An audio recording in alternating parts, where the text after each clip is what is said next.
राज्य आंदोलन हम लोगों ने किया, बहुत बड़ा संघर्ष हुआ, दिन भी गए रात भी गए, क्या किया क्या नहीं किया, पद यात्राएं की, ये लंबी कहानी। इस कहानी को यहाँ कहने या उसके लिए समय बर्बाद करने की जरूरत नहीं। अब आते हैं हम राज्य बनने के बाद।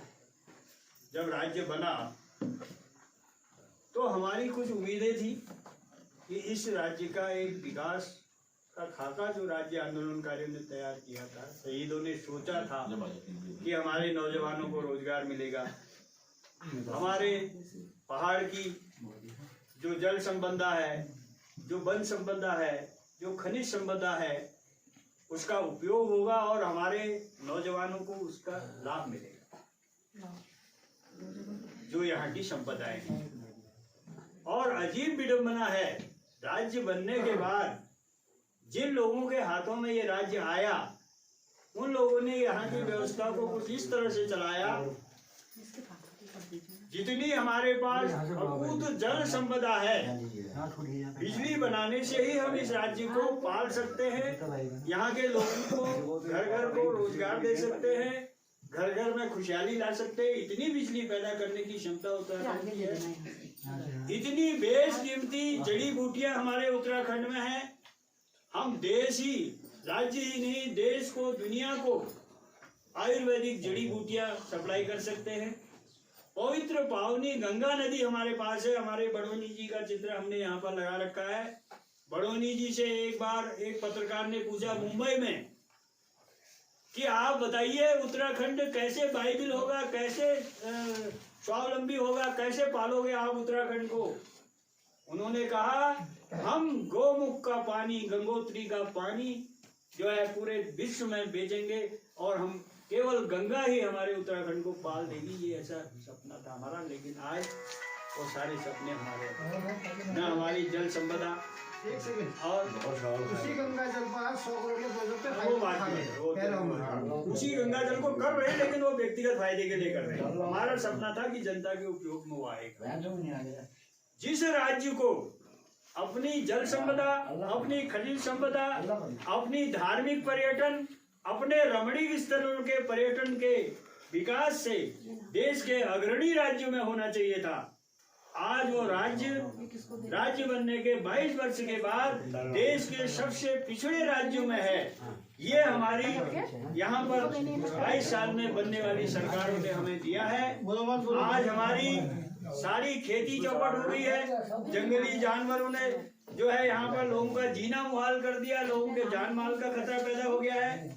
विकास योजनाएं जो हो रही है वो भाई भतीजावाद के तहत बनाई जा रही है और उनमें भी भ्रष्टाचार इतना है कि आज स्थिति ये है कि सरकारी टैक्स कमीशन लगा के अगर कोई योजना 1 लाख की स्वीकृत होती है तो 50,000 रुपए भी कार्य करने वाले को नहीं मिलते हैं। कुछ उसने कमाना है तो 30 से 40% भी काम उन योजनाओं में नहीं होता है। यहाँ तक कि यह भी सुनने में आया है कि फर्जी योजनाएं बना करके भी अपने लोगों को लाभान्वित किया जा रहा है। तो ये स्थिति हमारे 22 साल के बाद यहाँ रोजगार की बात आपने देखी। अभी पूरे उत्तराखंड में इतना बड़ा घोटाला हुआ है। हम सोच रहे थे हमारे बेटों को रोजगार क्यों नहीं मिल रहा, हमारे बच्चों को क्यों नहीं रोजगार मिल रहा, और अब जाके सामने 22 वर्ष बाद पोल खुली है कि रोजगार जो था, नौकरियां जो थी, हमारे सत्ता में बैठे हुए अफसर, सत्ता में बैठे हुए नेता अपने अपने भाई भतीजों को बांट रहे थे, या फिर अपने जो उन्होंने बना रखे हैं चुनाव चयन आयोग वगैरह बनाए हैं उनके माध्यम से बेच रहे थे। आम आदमी को नौकरी से भी जो है वो किया जा रहा था, दूर किया जा रहा था, उनको नहीं दिया जा रहा था, उनको जो है किनारे कर दिया जा रहा था। तो आज हमने ये संकल्प लेना है, राज्य स्थापना दिवस अलग से मनाने का हमारा यही कारण था कि पिछले वर्षों भी कई बार यदा कदा, हर साल नहीं, जिला स्तर से हमें राज्य स्थापना दिवस का निमंत्रण मिलता था और वहाँ हमारे लोग जाते थे। उनको पीछे बिठा दिया जाता था। खुद हमारे नेताजी का अनुभव रहा, हमारे लोगों का अनुभव रहा कि वहाँ कोई पूछ उनकी नहीं हुई। एक आध आदमी को हाँ रात को भी फोन करके 12 बजे रात भी फोन आता था कि आप आ जाओ, कल स्थापना दिवस है।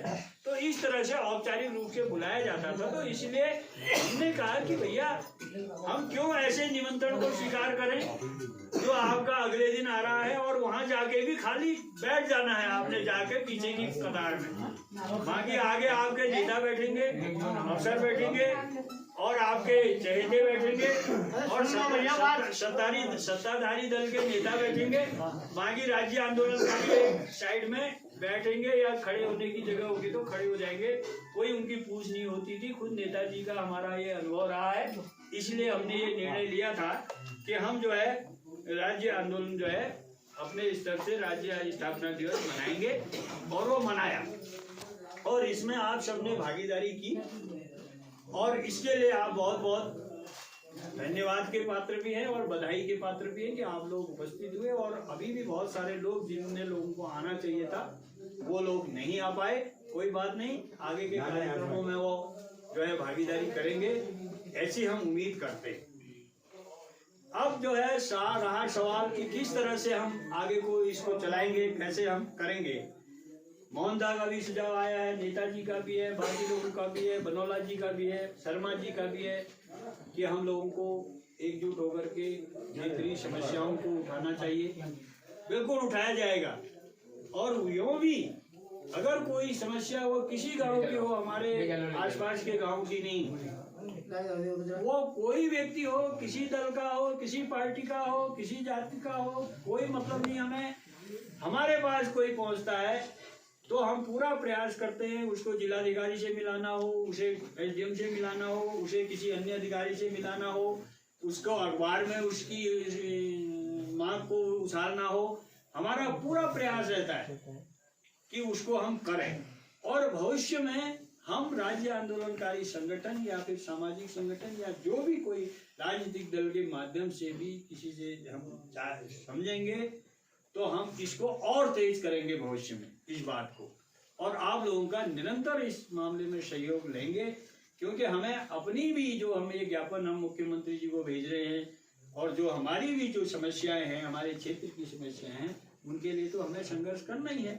तो इसीलिए हम कोशिश करें कि हम सब लोग मिल के जो है इस आंदोलन को, इस संघर्ष को आगे बढ़ाएंगे। और आप लोगों से हमारा एक ही अनुरोध है कि आप भी महीने में एक दिन बैठक के लिए और एक दिन आप ये मान के चलो कि 2 दिन कम से कम आप रिजर्व रखें कि हम समाज के लिए करेंगे।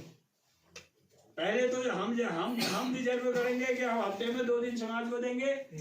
आप लोगों से दायित्व है कि आप महीने में 2 दिन समाज के लिए, कार्य के लिए आप ये तय कर लो कि हमको महीने में 1 दिन मीटिंग के लिए देना है, 1 दिन हमें संघर्ष के लिए, 2 दिन हमको खर्च करने हैं अपने घर का कार्य छोड़ करके। ये अगर आप संकल्प लेते हो तो आने वाले समय में हम जो भी मांग यहाँ से क्षेत्र से आगे बढ़ाएंगे, हमारे क्षेत्र का तो विकास होगा ही होगा, बाकी उत्तर जिले का भी होगा और राज्य का भी विकास होगा। राज्य के लिए भी हम जो है जो हमारी पेंडिंग मामले हैं राज्य से संबंधित ये पूरे हो। मैं एक बात कह रहा था कि कैसे कंगाल हुआ हमारा राज्य। शुरू में बात होगी, वो थोड़ा सा चेंज होगी। भारतीय जनता पार्टी आज कहती है, उसके लोग बड़े दावा करते हैं कि हमारे अटल बिहारी जी ने ये राज्य बनाया। ठीक है, आप प्रधानमंत्री थे तो आपको ही घोषणा करनी थी, दूसरा कैसे बनाता। लेकिन राज्य बना, 42 लोगों ने इस राज्य को बनाने के लिए शहादत दी। हजारों हजार लोगों ने तमाम किस्म की यातनाएं सही, लाठियां खाई और संघर्ष किया। उनके त्याग और बलिदान से राज्य बना, न कि कोई प्रधानमंत्री अपने मन से खैरात में कोई राज्य दे देता है। भारतीय जनता पार्टी ने, अब कोई बुरा माने अच्छा माने, मैं एक बात कह देता हूँ, उस समय जब राज्य बना उत्तर प्रदेश में भी जनता पार्टी थी और केंद्र में भी थी। इन्होंने जो राज्य हमको मिलना चाहिए था उस राज्य के विधेयक में 29 संशोधन किए। और 29 संशोधनों में मुख्य जो संशोधन हमारे लिए कष्टकारी बना कि जो हमारी गंगा है, जमुना है, हमारी नदियां हैं, गंगा में 3 राज्यों को सम्मिलित कर दिया, उनमें योजनाएं बनाओगे तो 3 राज्यों की परमिशन लोगे। यमुना बोर्ड में 7 राज्यों को सम्मिलित कर दिया। और उत्तराखंड की जो पनबिजली योजनाएं पहले से यहाँ स्थापित थी, संविधान द्वारा यह नियम था कि जो संपत्ति जिस राज्य में होगी उस राज्य को होगी, उन बिजली परियोजनाओं पर उत्तराखंड को अधिकार नहीं दिया। अगर वो उत्तराखंड की सारी बिजली परियोजनाएं उत्तराखंड को ट्रांसफर हो जाती तो हमारे पास बिजली से ही इतनी इनकम होती कि हमारा उत्तराखंड राज्य की स्थिति ऐसी आर्थिक स्थिति नहीं होती। जो राज्य सबसे अग्रणी राज्य में होना चाहिए था, वो राज्य आज कर्मचारियों को तनख्वाह देने के लिए, सैलरी देने के लिए भी कर्ज उठा रहा है, बैंकों से कर्ज उठा रहा है, विश्व बैंक से कर्ज उठा रहा है, ऋणदायी संस्थाओं से ऋण लेकर के हमको पाल रहा है या ऋण लेके योजनाएं चला रहा है। और जिसका आप ये परिणाम क्या हुआ है आप देखिए, जो इस साल का बजट मार्च में रिलीज होता है, अब सितंबर में जाके वो पैसा जब आपका टैक्स कलेक्शन हुआ, जब कहीं से कर्ज की व्यवस्था हुई, उसके बाद सितंबर में जाके, अक्टूबर में जाके अब काम लग रहे हैं, अब काम हो रहे हैं। वही 4 सितंबर के बाद ही हमारी पेंशन भी आई है। सरकार के पास पैसा ही नहीं है। ये हाल कर दिया है इस उत्तराखंड का कि जब आपका इस साल का टैक्स कलेक्शन कुछ 2-4 महीने का जमा हुआ और आपने कुछ कर्ज की व्यवस्था करी, तब जाके आपने योजनाओं को दिया। और योजनाओं का हाल ये है कि वो जो है कमीशन खोरी के भेंट चढ़ रही है। योजनाएं जो है विधिवत नहीं हो रही, जी विकास के लिए नहीं हो रही।